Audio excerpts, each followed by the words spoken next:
नमस्कार, India voice देख रहे हैं आप और मैं हूं आपके साथ शिवम दुबे। इंडिया वॉइस के खास प्रोग्राम देवभूमि समाचार में आप सबका स्वागत है। रुक करेंगे खबरों की ओर। आपको बता दें कि उत्तराखंड के मुख्यमंत्री पुष्कर सिंह धामी ने अपने सरकारी आवास पर ग्राम पंचायत विकास अधिकारियों और सहायक लेखाकारों को नियुक्ति पत्र दिए। उत्तराखंड अधीनस्थ सेवा चयन आयोग के माध्यम से चयनित हुए 342 ग्राम पंचायत विकास अधिकारियों और लोक सेवा आयोग के माध्यम से पंचायती राज विभाग के तहत चयनित 8 सहायक लेखाकारों को नियुक्ति पत्र दिए। तो वहीं मुख्यमंत्री ने कहा कि मुझे विश्वास है कि नियुक्ति पत्र प्राप्त करने वाले सभी युवा अपने कर्तव्यों का ईमानदारी से निर्वहन करेंगे और प्रदेश की विकास यात्रा में महत्वपूर्ण योगदान देंगे।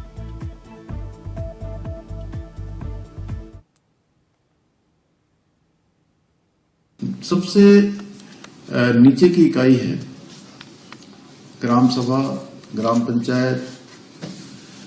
उसमें जाकर जो हमारी लोकतांत्रिक व्यवस्था है उसको मजबूत करने का काम करेंगे, उसको सुदृढ़ बनाने का काम करेंगे।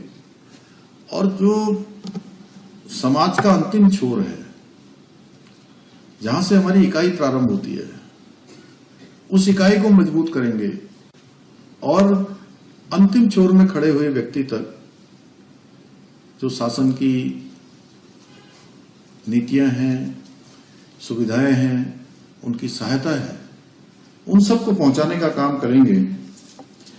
और इसकी आप नींव बनने का काम भी आप सब करेंगे, क्योंकि आप सब जितने सशक्त होंगे, जितने मजबूत होंगे, जितनी पारदर्शी तरीके से आप काम करेंगे, उतने ही मजबूती से हमारा जो लोकतांत्रिक ढांचा है वो भी मजबूत होगा।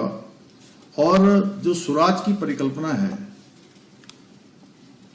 स्वच्छ प्रशासन, स्वच्छ शासन, पारदर्शी व्यवस्था, भ्रष्टाचार मुक्त शासन, उस व्यवस्था को भी धरातल पर उतारने का काम करेंगे। दिल्ली में मोदी दगड़ उत्तराखंड चुनाव कैंपेन का शुभारंभ हुआ, जहां बीजेपी के राष्ट्रीय मीडिया प्रमुख और राज्यसभा सांसद अनिल बलूनी ने अपने आवाज से किया। कार्यक्रम के दौरान राष्ट्रीय मीडिया प्रमुख बलूनी ने इस कैंपेन के लोगो और टी शर्ट को लॉन्च किया। आपको बता दें कि आगामी दिनों में कैंपेन से जुड़े कई कार्यक्रम प्रदेश के कई शहरों, नगरों और गांवों में होने वाले हैं। इस तरह की विभिन्न योजनाओं से उत्तराखंड के समस्त प्रदेशवासियों को लाभान्वित करने का लक्ष्य है।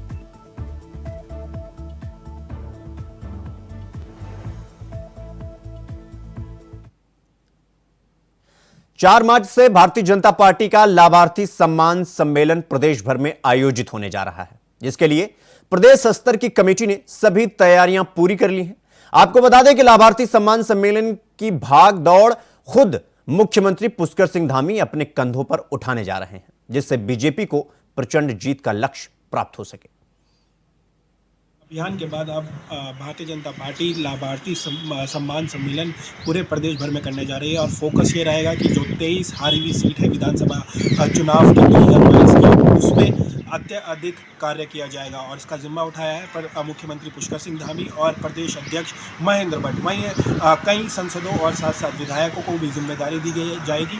साथ साथ जिला पंचायत और पन्ना प्रमुख जो बनाए गए हैं, उन्हें अत्यधिक इसमें अपना भाग देना होगा। और उसी के तहत आज एक बैठक भी आयोजित की गई, जिसमें प्रदेश अध्यक्ष महेंद्र भट्ट ने होने वाले कार्यक्रम, जिसमें लाभार्थियों से सीधा जुड़ा जाएगा, बूथ स्तर को मजबूत करने के लिए लगातार भाजपा जिस तरह से कार्य कर रही है और जो लक्ष्य रखा गया है कि हर लोकसभा सीट में 5 लाख से अधिक जो वोट होंगे वो अत्यधिक पाने होंगे। और उसी के लिए जो पार्टी है अपने स्तर पर काम करती हुई नजर आ रही है। तो 4 और 5 को हरिद्वार लोकसभा सीट की जो लाभार्थी सम्मान सम्मेलन होगा, साथ साथ उत्तरकाशी और कई ऐसे जिले हैं जहां पर ये सम्मेलन होगा, जिसमें मुख्यमंत्री पुष्कर सिंह धामी और प्रदेश अध्यक्ष महेंद्र भट्ट शामिल होंगे। जिसमें जो मुख्य मुद्दा रहने वाला है कि किस तरह से जो पार्टी है उसे मजबूत किया जाए और जो प्रचंड जीत की जो भाजपा बात कर रही है उसे लक्ष्य को पूरा किया जाए। कैमरा जर्नलिस्ट निशांत चौहान के साथ मैं तुषार गुप्ता, इंडिया वॉइस। रुक रहेंगे अगली खबर की ओर। अगली खबर रामनगर से है, जहां आगामी लोकसभा चुनाव को लेकर प्रशासन ने तैयारी शुरू कर दी है।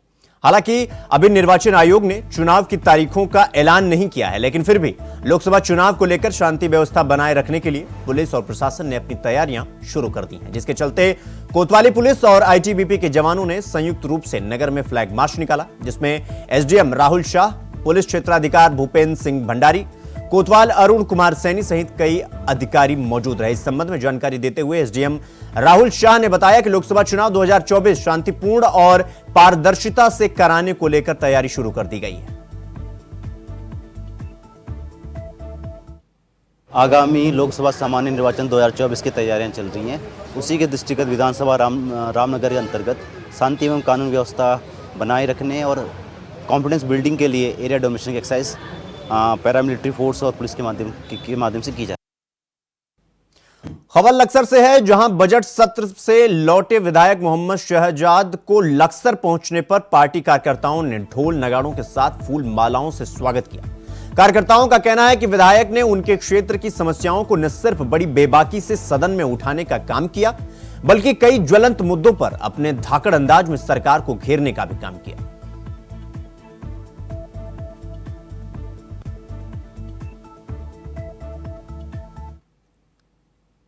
मसूरी में कैबिनेट मंत्री गणेश जोशी ने मसूरी विधानसभा के अंदर 20 साल से लंबित 7 किलोमीटर की लंबाई के बारलोगंज से चमासारी मोटर मार्ग का विधिवत भूमि पूजन किया। आपको बता दें कि बारलोगंज चमासारी मोटर मार्ग करीब 97 लाख रुपए की लागत से बनकर तैयार होगा।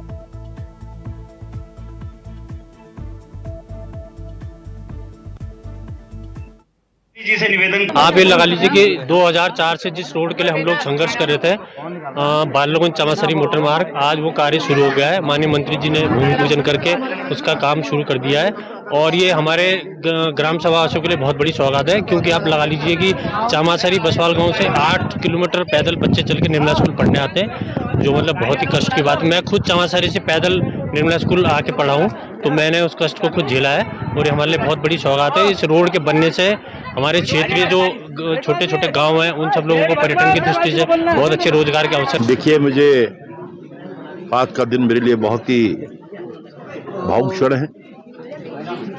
2012 में जब मैं यहाँ पर आया था तो यहाँ के लोगों की मांग थी कि यहाँ पर ये सड़क बननी चाहिए और मैं लगातार इसके लिए संघर्ष कर रहा था। बहुत प्रॉब्लम्स आई, अलाइनमेंट चेंज हुआ, फिर फॉरेस्ट से कई दिक्कतें आई, कोई व्यक्ति एनजीटी में चला गया और तमाम बाधाओं को पार करके आज हम उस मुकाम पर पहुंचे हैं। आज का बजट भूमि पूजन हमने यहां पर किया है। देहरादून में स्वास्थ्य सचिव डॉक्टर आर राजेश कुमार ने कहा कि चारधाम यात्रा से पहले बद्रीनाथ और केदारनाथ में अस्पताल शुरू हो जाएंगे। उन्होंने कहा कि इन अस्पतालों के लिए उपकरण खरीदने के लिए मुख्यमंत्री पुष्कर सिंह धामी की अध्यक्षता में कैबिनेट बैठक को मंजूरी मिल चुकी है। इसके अलावा चारधाम यात्रा मार्ग पर अनुभवी और उच्च हिमालय में काम करने के लिए प्रशिक्षित मेडिकल टीम को तैनात किया जा रहा है, ताकि तीर्थयात्रियों को तुरंत स्वास्थ्य सेवाएं मिल सके। उन्होंने तीर्थयात्रियों से भी अपील की कि वो चारधाम यात्रा से पहले अपने स्वास्थ्य का परीक्षण जरूर करा लें। पिछली बार स्वयं जो है आंखों देखा हाल जानने के लिए मैंने केदारनाथ जी का भी ट्रैक किया था और बद्रीनाथ जी भी गया। तो इस बार जो वहाँ पे हॉस्पिटल है केदारनाथ जी में और बद्रीनाथ जी में, प्रयास ये है कि यात्रा शुरू होने से पहले वहाँ पे जो इक्विपमेंट्स हैं, मेडिकल इक्विपमेंट्स, उनको हम जल्द से जल्द प्रोक्योर करें और वहाँ पे इंस्टॉल करें। इसके लिए हमने कैबिनेट में भी प्रपोजल मूव किया था, जिसमें हमें अभी अनुमोदन भी प्राप्त हो गया है कि शॉर्ट टर्म में हम लोग टेंडर करके इक्विपमेंट्स प्रोक्योर करके वहाँ इंस्टॉल करें। खबरों में आगे बढ़ेंगे। अगली खबर नैनीताल से है, जहां 2 घंटे की तेज बारिश से जनजीवन पूरी तरीके से अस्त व्यस्त हो गया है। पर्यटक इस बारिश में फंसे पड़े हैं। माल रोड में पानी भर गया तो झील में भी कूड़ा आने की गंदगी का अंबार लग गया। वहीं बारिश रुकने और मौसम साफ होने से नैनीताल की शान कही जाने वाली नैनी झील में नौकायन करने पहुंचने वाले पर्यटक झील में फैली गंदगी को देखकर नाक सिकोड़ने पर मजबूर हैं।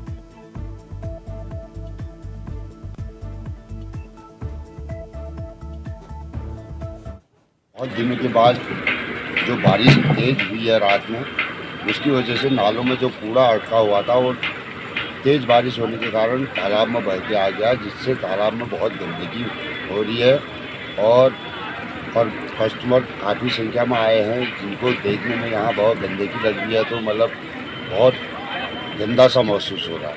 हाँ, क्योंकि एक तो यहाँ पर गंदगी सीवर का नाला आ रहा है, मेन जगह है सीवर का नाले की, हमेशा ही सीवर बहते रहता है। यहाँ पर हमेशा ही जो लोग भी आते हैं, मतलब सीवर के पानी की स्मेल आती है, तो लोग यहाँ के बारे में बहुत गलत बातें करते हैं। खबर जसपुर से है, जहां बारिश का कहर एक बार फिर किसानों पर आफत बनकर टूट गया है। इस बार किसानों की खड़ी हुई सरसों की फसल बारिश की भेंट चढ़ गई। किसानों को जहां इस फसल से मुनाफे की उम्मीद थी, तो वहीं इस बारिश ने उनकी सारी उम्मीदों पर पानी फेर दिया। बारिश ने किसानों को बेहद परेशान कर दिया। आपको बता दें कि सरसों की फसल पूरी तरह पकी हुई है और कटाई भी होना शुरू हो गया है, लेकिन बारिश की वजह से सरसों की फसल को भारी नुकसान हो गया। फसल गिरने के कारण किसानों को सरसों के गलने का खतरा बना हुआ है। और बेमौसम बरसात से ये फसलों को नुकसान हुआ। गेहूं गिर गए हैं, लाई बेकार हो गई है। गेहूं गिरेंगे तो झाड़ कम निकलेगा और दाना गलेगा। हमारी सरकार से ये मांग है, किसानों की ओर ध्यान दे। ये इससे बहुत अधिक नुकसान हुआ है। गेहूं की और सरसों की फसल बिल्कुल नष्ट हो चुकी है। किसान परेशान है बिन मौसम बरसात से।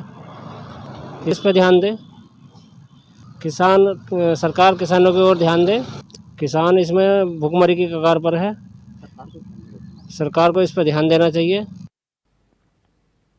खबर देहरादून से है, जहां मैदानी क्षेत्रों में बारिश और पहाड़ी क्षेत्रों में बर्फबारी से तापमान में भारी गिरावट आई है। वहीं देहरादून से देर रात से हो रही बरसात फिलहाल बंद हुई है, लेकिन बारिश होने की संभावना निरंतर बनी हुई है, जिसका जायजा लिया हमारे संवाददाता तुषार गुप्ता ने। सुनिए।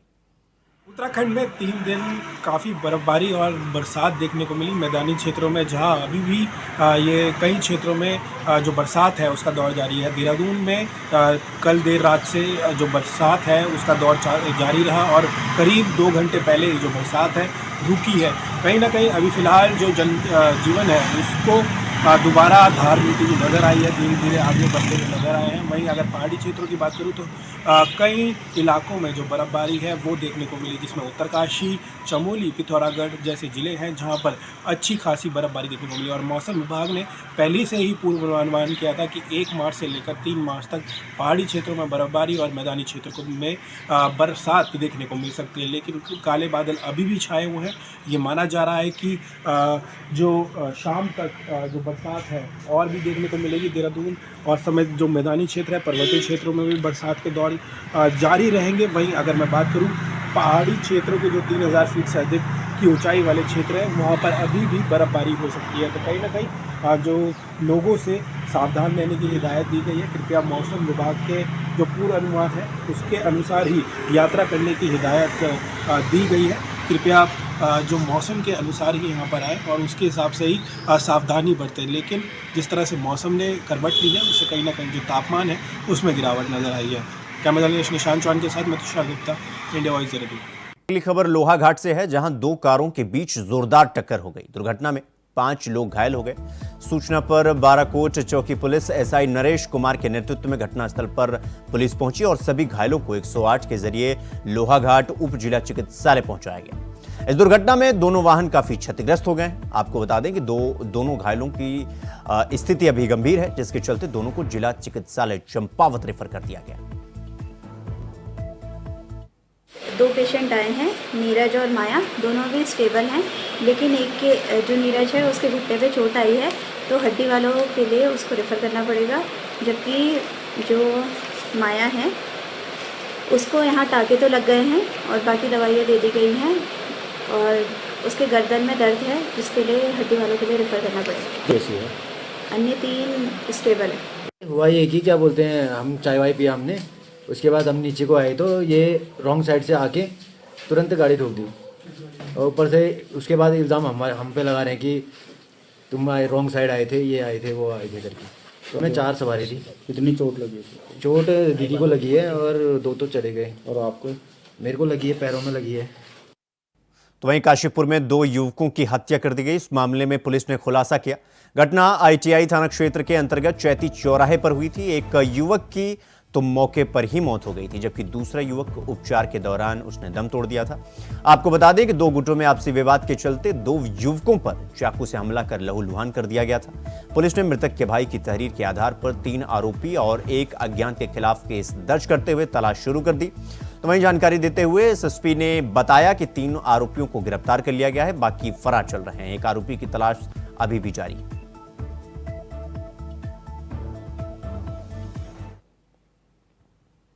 उधम सिंह नगर जनपद में 1316 बूथों पर 2,72,000 बच्चों को पोलियो की खुराक पिलाई जाएगी। आपको बता दें कि पाकिस्तान और अफगानिस्तान में पोलियो के 12 केस मिलने से 2 साल बाद अब फिर से पोलियो के खिलाफ अभियान चलाया जा रहा है। इसी क्रम में स्वास्थ्य विभाग उत्तराखंड के निर्देश पर 5 साल तक के बच्चों को पोलियो की खुराक पिलाई जाएगी। सीएमओ डॉक्टर मनोज कुमार शर्मा ने प्रेस कॉन्फ्रेंस कर अभियान की जानकारी दी। राष्ट्रीय पल्स पोलियो अभियान का संचालन किया जा रहा है पूरे देश में। और जैसे कि रिपोर्ट्स हैं, WHO की रिपोर्ट्स हैं कि जो अफ़गानिस्तान और पाकिस्तान हमारे नियर बाई कंट्री हैं, उनमें अभी भी वाइल्ड पोलियो ऐसे केसेस आ रहे हैं। तो उसी के क्रम में इस चीज़ को ध्यान में रखते हुए इंडियन गवर्नमेंट द्वारा ये डिसीजन लिया गया कि इस साल जो है पूरे देश में एक साथ, जैसे पूर्व में पल्स पोलियो अभियान चलता था, उसका 3 तारीख को बूथ एक्टिविटी कराई जाएगी और 4 तारीख से 9 तारीख तक हाउस टू हाउस जैसे विजिट करके टीमें जो है पोलियो की खुराक लाती थी, तो वो एक्टिविटी जो है उनके द्वारा की जाएगी। अलकनंदा भूमि संरक्षण वन विभाग प्रभाग गोपेश्वर जोशीमठ रेंज ने ग्राम सभा बड़गांव में सभी स्थानीय किसानों के लिए 2-2 अखरोट के पेड़ फ्री में बांटे। आपको बता दें कि गोपेश्वर जोशीमठ रेंज के द्वारा लगभग सभी ग्रामीण इलाकों में हर साल फलदार वृक्ष और खेती संबंधित बीज दवाइयां मुफ्त में वितरण किया जाता है, जिसको लेकर के तमाम ग्रामीण इलाके में सभी किसान काफी खुश हैं। बड़गांव गांव के सभी स्थानीय किसानों ने अलकनंदा भूमि संरक्षण वन प्रभाग गोपेश्वर जोशीमठ रेंज को दिल से आभार जताया इसके लिए।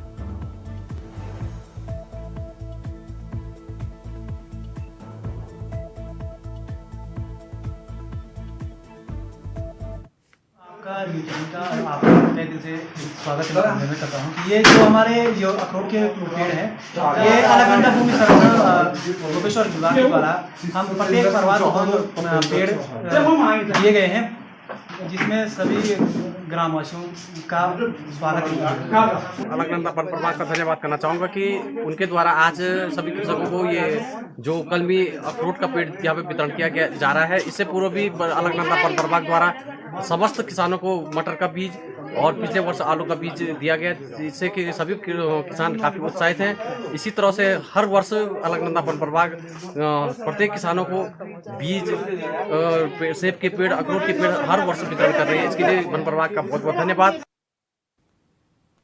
तो वहीं शारदीय कांवड़ यात्रा शुरू होते ही धर्मनगरी हरिद्वार बाबा भोलेनाथ के जयकारों से गूंज उठी। आपको बता दें कि कांवड़ यात्रा को देखते हुए पुलिस ने पूरे मेला क्षेत्र को 4 जोन में विभाजित कर दिया है, जिसमें डिप्टी एसपी रैंक के अधिकारी मौजूद रहेंगे। तो वहीं एसएसपी प्रमेंद्र सिंह डोभाल ने बताया कि शारदीय कांवड़ मेले में मुरादाबाद और बिजनौर से ज्यादा संख्या में कांवड़ी आते हैं और बताया कि कांवड़ यात्रा का मेन टाइम 5 मार्च से 8 मार्च तक है। साथ ही बताया कि जिसमें मैक्सिमम फोर्स के साथ रूट डाइवर्ज भी किया जाएगा। शारदीय कांवड़ मेले में जो खासकर हमारा मुरादाबाद, बिजनौर इधर साइड से ये ज़्यादा इसमें लोग आते हैं। तो जो हमारा श्यामपुर थाना है कोतवाली के अंतर्गत ये सारी चीज़ें जो हमारे रूट्स हैं उनको हम लोगों के द्वारा एक बार स्थलीय निरीक्षण किया गया था, जहाँ पर भी आवश्यक जो सुरक्षा इंतजाम हैं वो किए जा रहे हैं।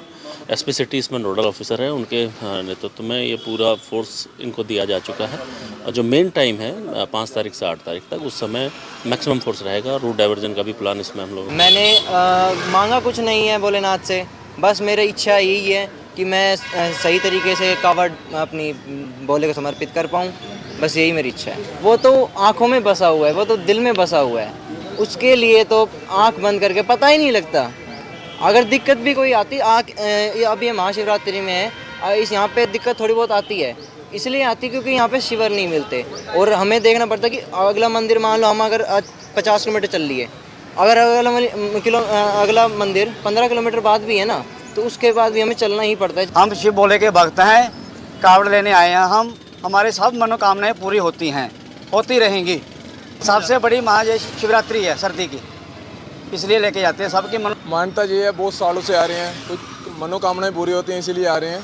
आते रहेंगे, जब जब जैसे बोले हैं करते रहेंगे, वैसे वैसे आते रहेंगे। औरों की ऐसा बोल रहे हैं, आओ एक बार आओ, संकल्प लो, पूरा होगा 101% होगा। मकसद ऐसा है, जो भी हम मांगते हैं वो मिलता है। सुख सकते हैं, जैसे भोले के सुख ली, किसी बाबा को सीख ली। मनोकामना अपनी अलग अलग है, जिन्हों मर्जी मान लिए, पर जिद्दां आपां शंकर नूं मनदे हैं, कोई पीरखाने जाता है, ਉਹਦੀ उदां हुंदी है, कोई गुरुद्वारे जाता, कोई मकसीद जाता है, उदां सानू कावड़ तो सारा कुछ मिले अज तक ते मिलदा रह रहा है। खबरों में आगे बढ़ेंगे। अगली खबर चमोली से है, जहां मतदाता जागरूकता अभियान के तहत दिव्यांग रथ के जरिए लोगों में घर घर जाकर दिव्यांग मतदाताओं को अपने अपने मताधिकार का प्रयोग कर सक्षम ऐप की जानकारी दी जा रही है। जिले में निर्वाचन आयोग की ओर से शुरू किए गए सक्षम ऐप दिव्यांग मतदाताओं के लिए वरदान साबित हो रहा है। साथ ही जनपद के 100% दिव्यांग मतदाताओं का सक्षम ऐप पर पंजीकरण करवाने का प्रयास किया जा रहा है। सभा निर्वाचन मार्च महीने से प्रारंभ होने हैं, तो उसके क्रम में जनपद स्तर पर मतदाता जागरूकता हेतु गृह स्तर पर कार्यक्रम आयोजित किए जा रहे हैं।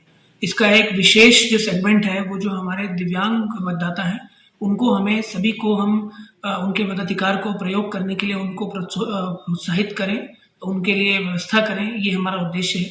तो उसमें एक कड़ी जो है कि उनके तक ये मैसेज पहुँचे कि जो निर्वाचन आयोग है और जिला निर्वाचन कार्यालय की तरफ से क्या उनके लिए व्यवस्थाएं की जा रही हैं। जैसे उसमें सबसे प्रथम एक सक्षम ऐप है निर्वाचन आयोग का, उसमें जो हमारे सभी दिव्यांग वोटर हैं वो अपना रजिस्ट्रेशन कर सकते हैं। देवभूमि समाचार में फिलहाल अभी के लिए बस इतना ही। देश दुनिया की तमाम खबरों को देखने के लिए देखते रहिए इंडिया वॉइस। नमस्कार।